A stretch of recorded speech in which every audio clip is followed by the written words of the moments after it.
A mega operação realizada ontem no Rio de Janeiro tem sido o assunto mais comentado no país nas últimas 24 horas e eu não poderia deixar de falar sobre isso. Afinal, trata-se de um retrato emblemático do caos instaurado por conta da criminalidade descontrolada. No entanto, em vez de fazer um julgamento sobre o mérito da operação, como muita gente está fazendo, dizendo que ela foi bem sucedida ou mal sucedida, eu vou focar aqui na análise sobre a forma como a história está sendo contada pela grande imprensa para que você, cidadão, tenha ciência do quanto os fatos estão sendo manipulados. Para isso, como já é de praxe, eu trago aqui um exemplo da Globo. Na noite de ontem, enquanto comentaristas da própria emissora tratavam desse assunto na Globo News, um deles falou isso aqui sobre o fato do governador do Rio de Janeiro chamar criminosos faccionados de narcoterroristas. Eu quero me concentrar na expressão usada pelo governador Cláudio Castro, narcoterrorismo. Essa expressão foi emprestada diretamente de Donald Trump, que a utiliza nas suas ações no Caribe, nas ações dos Estados Unidos no Caribe, de bombardeio de lanchas de supostos traficantes. Em primeiro lugar, ela é uma expressão errada. Terrorismo é sempre, por definição, uma ação que visa objetivos políticos. O terrorismo se utiliza da violência para provocar o pânico na sociedade, de tal forma a que o governo, as autoridades façam ou deixem de fazer alguma coisa no campo da política. No caso, existe muita violência, mas não existe um objetivo político.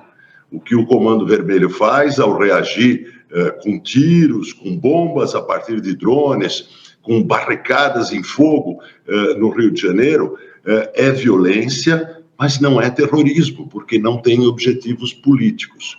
Quando Cláudio Castro utiliza essa expressão errada, o que ele está sugerindo é que o combate às facções é um combate que pode se conduzir por meios apenas policiais. Primeiro ponto. Apesar da fala ter sido feita por um comentarista, nenhum dos demais se manifestou para corrigir a afirmação. Pelo contrário, se você voltar um pouco o vídeo, você verá que os colegas sinalizam com a cabeça que estão concordando. Eu participo com frequência de programas onde outros comentaristas expõem opiniões diferentes das minhas, e isso deve ser respeitado. Agora, quando alguém afirma que tal coisa é um fato e esse fato não é verdadeiro, é um dever ético e moral dos demais participantes fazerem essa correção. O público merece esse esclarecimento. Diante disso, entende-se que a posição exposta pelo Demétrio é compartilhada pelos demais participantes daquele programa. Agora, o segundo ponto. O comentarista da Globo apresenta uma definição para terrorismo, mas omite completamente a existência de uma lei no Brasil que tipifica essa prática. A Lei número 13.260 de 2016 define terrorismo como prática por um ou mais indivíduos dos atos previstos nesse artigo por razões de xenofobia, discriminação ou preconceito de raça, cor, etnia e religião, quando cometidos com a finalidade de provocar terror social ou generalizado, expondo a perigo pessoa, patrimônio, a paz pública ou a incolumidade pública. Logo abaixo são elencados os atos que se enquadram nessa classificação, e entre eles há alguns incisos que foram vetados naquela época pela então presidente Dilma Rousseff. Para que você entenda o contexto, nesse período estavam acontecendo protestos da militância de esquerda contra o impeachment de Dilma, e os vetos dela serviram justamente para impedir que aqueles protestos fossem classificados como terrorismo. Enfim, o que eu quero chamar a atenção aqui é para o seguinte: independentemente de qual seja o ato, ele só pode ser classificado como terrorismo, de acordo com a legislação brasileira vigente, se foi motivado por uma das coisas descritas no trecho que eu li anteriormente: xenofobia, discriminação ou preconceito de raça, cor, etnia ou religião. Por sinal, isso prova que os atos de 8 de janeiro de 2023 não poderiam ter sido classificados como terrorismo, como a Globo fez naquela época. Essa mesma Globo agora, hipocritamente, através de um dos seus comentaristas, omite mais uma vez a existência dessa tipificação em lei para empurrar aos seus espectadores a sua visão sobre a história. Essa definição apresentada por Demétrio existe. Se você pesquisar aí no Google agora, você verá que o Oxford Languages, por exemplo, coloca os fins políticos como motivação que se enquadra na definição de terrorismo. Só que tanto o comentarista quanto os seus colegas tinham o dever de esclarecer a diferença entre a definição do dicionário e a definição da legislação vigente. Inclusive, na minha opinião, essa motivação política deveria também fazer parte da definição existente na Lei nº 13.260. E aqui poderíamos entrar em uma discussão ainda mais aprofundada. Como você deve se lembrar, em maio deste ano, o governo Lula se recusou a classificar facções como o PCC e o Comando Vermelho como terroristas, que era o que havia sido sugerido por um representante do governo Trump que estava no Brasil, alegando que a legislação vigente não permitia isso. Pouco tempo depois, foi protocolado na Câmara um projeto propondo a alteração dessa legislação para que essa classificação pudesse ser feita. O governo Lula imediatamente se opôs à proposta, alegando, por exemplo, que as facções se aproveitariam do rótulo para reforçarem o seu domínio. Mas não vamos nos aprofundar tanto nesse assunto agora, pois ele não é o foco desse vídeo. Vamos agora ao terceiro ponto.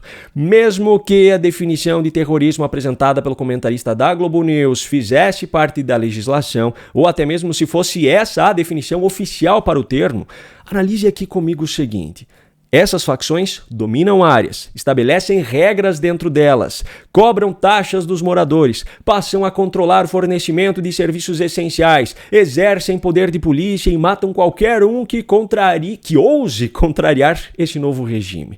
O que seria isso senão um objetivo político e de poder? Como é possível dizer que as ações dessas facções não têm objetivos políticos se elas substituem o Estado nas áreas em que estão sob seu domínio? E o quarto ponto que eu quero trazer é mais um questionamento. Por que essa imprensa militante de esquerda, assim como o governo Lula, insiste tanto nessa recusa em classificar esses criminosos como terroristas? Por que essa militância se preocupa tanto com a reputação dessas pessoas, se não se preocupou nem um pouco em distorcer a legislação para prejudicar a reputação de quem participou dos atos de 8 de janeiro? E sabe o que torna essa situação ainda mais irônica? Esse pessoal enche a boca para julgar a operação realizada ontem como o meio errado para combater o crime organizado, alegando inclusive que a própria população é prejudicada com esse tipo de conduta.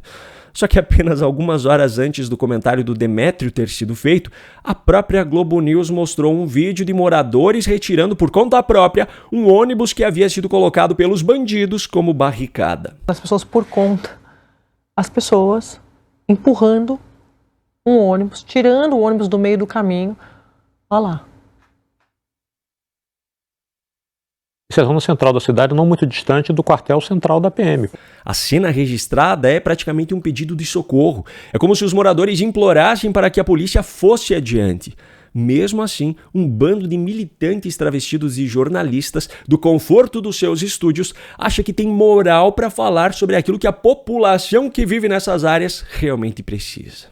O jornalismo praticado pela Globo nos últimos anos tem sido tão tendencioso em favor de quem escolhe a criminalidade que não é de se duvidar que o próximo comentarista contratado pela emissora seja Oruan, aquele auto-intitulado rapper que é filho de Marchinho VP, que está preso e é apontado como um dos líderes do Comando Vermelho.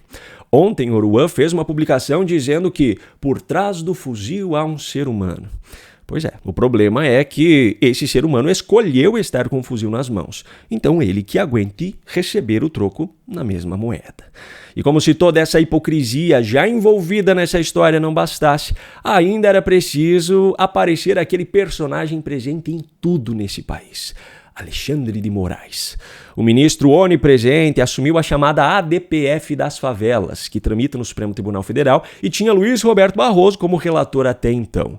Moraes já deu um prazo de 24 horas para que a PGR diga se houve abuso de direitos humanos nessa operação no Rio de Janeiro. A propósito, a PGR é chefiada hoje por Paulo Gonet, nome defendido pelo próprio Moraes para ser indicado por Lula ao cargo. Agora, cá entre nós, Alexandre de Moraes tem alguma moral para falar sobre violação aos direitos humanos?